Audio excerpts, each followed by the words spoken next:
नमस्कार भक्तों। हिंदू धर्म में महाभारत का एक ऐसा ग्रंथ है जिसमें कई कहानियां और रहस्य छिपे हुए हैं।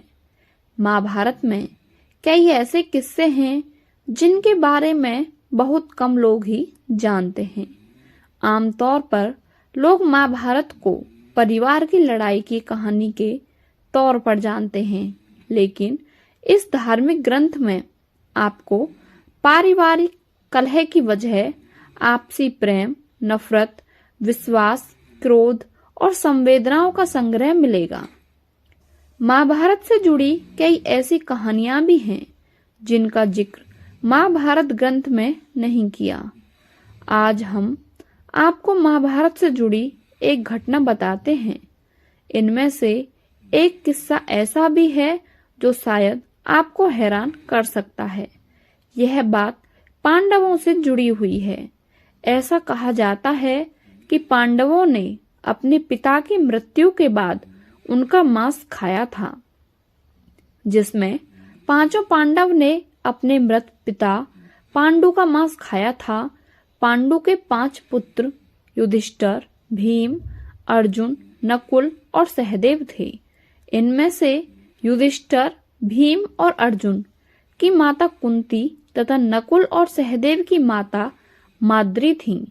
पांडु इन 5 पुत्रों के पिता थे, पर इनका जन्म पांडु के वीर्य तथा संभोग से नहीं हुआ था, क्योंकि पांडु को श्राप था कि जैसे ही वो संभोग करेगा, वहीं कुंती को ऋषि दुर्वासा ने वरदान दिया था कि वो किसी भी देवता का आह्वान करके संतान प्राप्ति का वरदान मांग सकती है। ऐसा करने पर उन्हें संतान की प्राप्ति हुई, उसकी मृत्यु हो जाएगी। इसलिए पांडु के आग्रह पर यह पुत्र कुंती और माद्री ने भगवान का आह्वान करके प्राप्त किए थे। जब पांडु की मृत्यु हुई तो उसकी मृत शरीर का मांस 5 भाइयों ने मिल बांटकर खाया था। उन्होंने ऐसा इसलिए किया क्योंकि स्वयं पांडु की ऐसी इच्छा थी। उसके पुत्र उसका वीर्य से पैदा नहीं हुए थे, इसलिए पांडु का ज्ञान कौशल उसके बच्चों में नहीं आ पाया था। इसलिए उसने अपनी मृत्यु पूर्व ऐसा वरदान मांगा था कि उसके बच्चे उसकी मृत्यु के पश्चात उसके शरीर का मांस मिल बांटकर खा लें, ताकि उसका ज्ञान बच्चों में स्थानांतरित हो जाए। पांडवों द्वारा पिता का मांस खाने के संबंध में 2 मान्यता प्रचलित हैं। प्रथम मान्यता के अनुसार मांस तो 5 भाइयों ने खाया था, पर सबसे ज्यादा हिस्सा सहदेव ने खाया था, जबकि एक अन्य मान्यता के अनुसार सिर्फ सहदेव ने पिता की इच्छा का पालन करते हुए उनके मस्तिष्क के 3 हिस्से खाए। पहले टुकड़े को खाते ही सहदेव को इतिहास का ज्ञान हुआ, दूसरे टुकड़े को खाने पे वर्तमान का और तीसरे टुकड़े को खाते ही भविष्य का। यही कारण था कि सहदेव 5 भाइयों में सबसे अधिक ज्ञानी था और इससे उसे भविष्य में होने वाली घटनाओं को देखने की शक्ति मिल गई थी। शास्त्रों के अनुसार श्री कृष्ण के अलावा वो एकमात्र शख्स सहदेव ही था जिसे भविष्य में होने वाले महाभारत के युद्ध के बारे में संपूर्ण बातें पता थीं। श्री कृष्ण को डर था कि कहीं सहदेव ये सब बातें औरों को न बता दें, इसलिए श्री कृष्ण ने सहदेव को श्राप दिया था कि यदि उसने ऐसा किया तो उसकी मृत्यु हो जाएगी। एक बार जब सभी राजकुमार शस्त्र विद्या का प्रदर्शन कर रहे थे, तब कर्ण, जो कुंती का सबसे बड़ा पुत्र था, जिसे कुंती ने पैदा होते ही नदी में बहा दिया था, उसने अर्जुन से प्रतिस्पर्धा करनी चाहिए, लेकिन सूत पुत्र होने के कारण उसे मौका नहीं दिया गया। तब दुर्योधन ने उसे अंग देश का राजा बना दिया। एक बार दुर्योधन ने पांडवों को समाप्त करने के उद्देश्य से लाक्षागृह का निर्माण करवाया। दुर्योधन ने षड्यंत्र पूर्वक पांडवों को वहां भेज दिया। रात के समय दुर्योधन ने लाक्षागृह में आग लगवा दी, लेकिन पांडव वहां से बच निकले। जब पांडव जंगल में आराम कर रहे थे, तब हिडिंब नामक राक्षस उन्हें खाने के लिए आया। लेकिन भीम ने उसका वध कर दिया। हिडिंब की बहन हिडंबा भीम पर मोहित हो गई। भीम ने उसके साथ विवाह किया। हिडंबा को भीम से घटोत्कच नामक पुत्र हुआ। एक बार पांडव घूमते घूमते पांचाल देश के राजा द्रुपद की पुत्री द्रौपदी के स्वयंवर में गए। यहाँ अर्जुन ने स्वयंवर जीतकर द्रौपदी का वरण किया। जब अर्जुन द्रौपदी को अपनी माता कुंती के पास ले गए तो उन्होंने बिना देखे ही कह दिया कि पांचों भाई आपस में बांट लो। तब श्री कृष्ण के कहने पर पांचों भाइयों ने द्रौपदी से विवाह किया। जब भीष्म, विदुर आदि को पता चला कि पांडव जीवित हैं तो उन्हें वापस हस्तिनापुर बुलाया गया। यहाँ आकर पांडवों ने अपना अलग राज्य बसाया जिसका नाम इंद्रप्रस्थ रखा। एक बार नियम भंग होने के कारण अर्जुन को 12 वर्ष के वनवास पर जाना पड़ा। वनवास के दौरान अर्जुन ने श्री कृष्ण की बहन सुभद्रा से विवाह किया। अर्जुन को सुभद्रा से अभिमन्यु तथा द्रौपदी से पांडवों को 5 पुत्र हुए। वनवास पूर्ण कर अर्जुन जब पुनः इंद्रप्रस्थ पहुंचे तो सभी बहुत प्रसन्न हुए। अर्जुन व श्री कृष्ण के कहने पर ही मयासुर नामक दैत्य ने इंद्रप्रस्थ में एक सुंदर सभा भवन का निर्माण किया। मयासुर द्वारा निर्मित सभा भवन बहुत ही सुंदर व विचित्र था। एक बार नारद मुनि युधिष्ठिर के पास आए और उन्हें राजसूय यज्ञ करने की सलाह दी। युधिष्ठिर ने ऐसा ही किया। भीम, अर्जुन, नकुल और सहदेव चारों दिशाओं में गए तथा सभी राजाओं को युधिष्ठिर की अधीनता स्वीकार करने के लिए विवश किया। इसके बाद युधिष्ठिर ने समारोह पूर्वक राजसूय यज्ञ किया। इस समारोह में श्री कृष्ण ने शिशुपाल का वध कर दिया। युधिष्ठिर का ऐश्वर्य देखकर दुर्योधन के मन में ईर्ष्या होने लगी। दुर्योधन ने पांडवों का राजपाट हथियाने के उद्देश्य से उन्हें हस्तिनापुर जुआ खेलने के लिए बुलाया।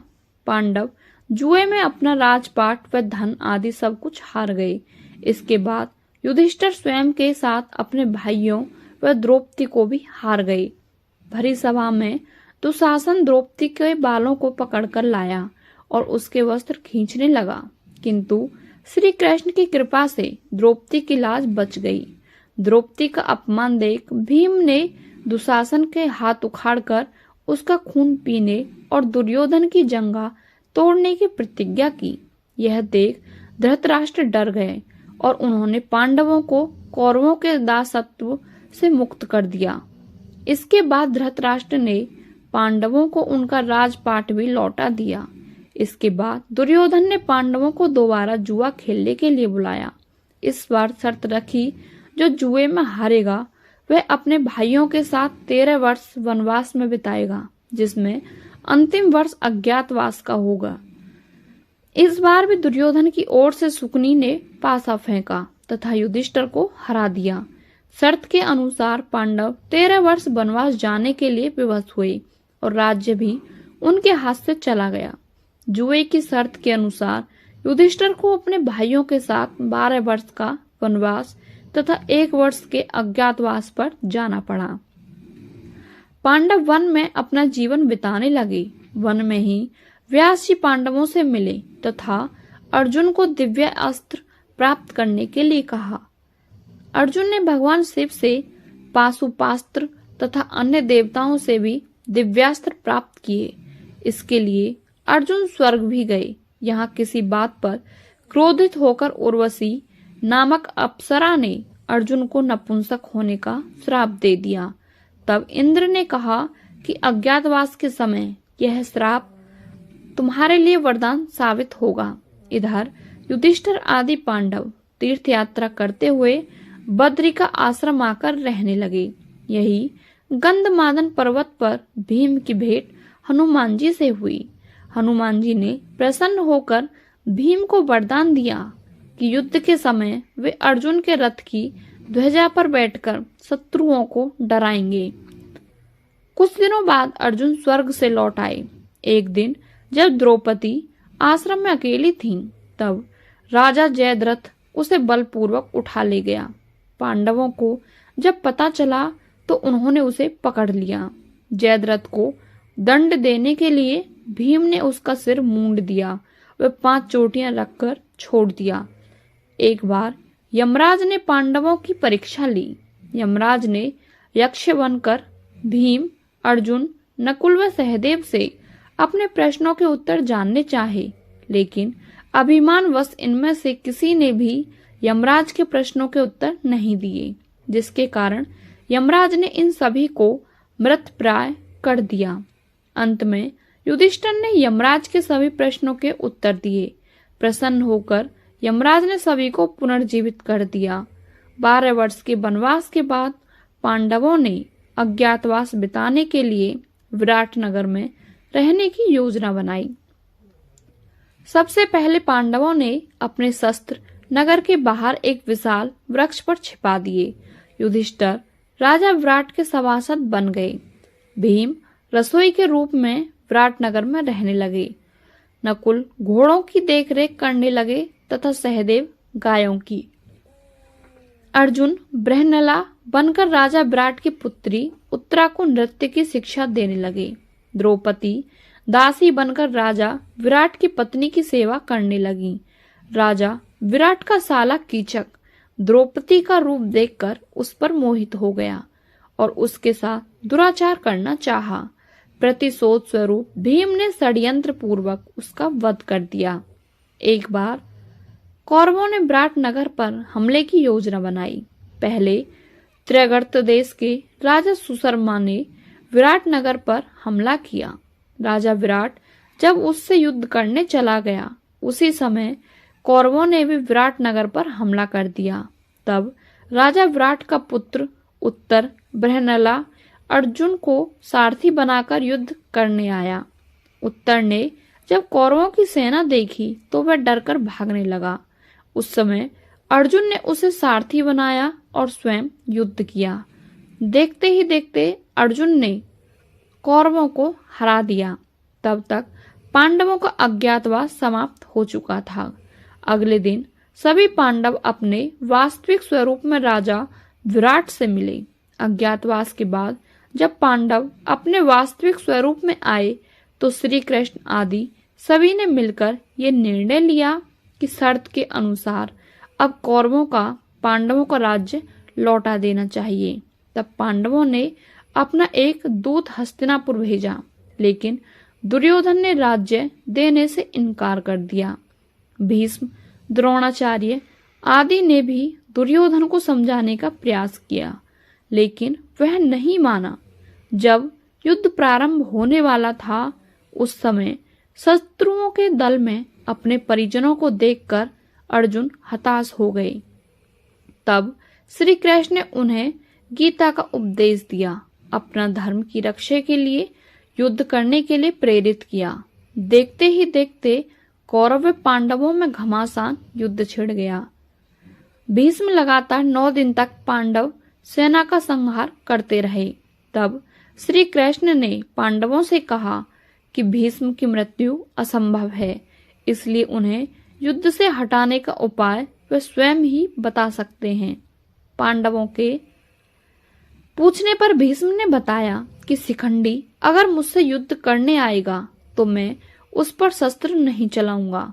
10वें दिन के युद्ध में शिखंडी पांडवों की ओर से भीष्म पितामह के सामने आकर डट गया, जिसे देखते ही भीष्म ने अपने अस्त्रों का त्याग कर दिया। श्री कृष्ण के कहने पर शिखंडी की आड़ लेकर अर्जुन ने अपने बाणों से भीष्म को घायल कर दिया। अत्यधिक घायल होने के कारण भीष्म अपने रथ से नीचे गिर पड़े।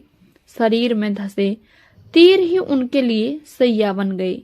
जब भीष्म ने देखा कि इस समय सूर्य दक्षिणायन है, तो उन्हें प्राण नहीं त्यागे और तीरों की सैया पर ही सूर्य के उत्तरायण होने की प्रतीक्षा करने लगे। आपकी इस कहानी के बारे में क्या राय है, हमें कमेंट करके अवश्य बताएं। और यदि आप हमारे चैनल पर नए हैं तो चैनल को सब्सक्राइब करके बेल आइकन अवश्य प्रेस करें। मिलते हैं आपसे अगली कहानी में।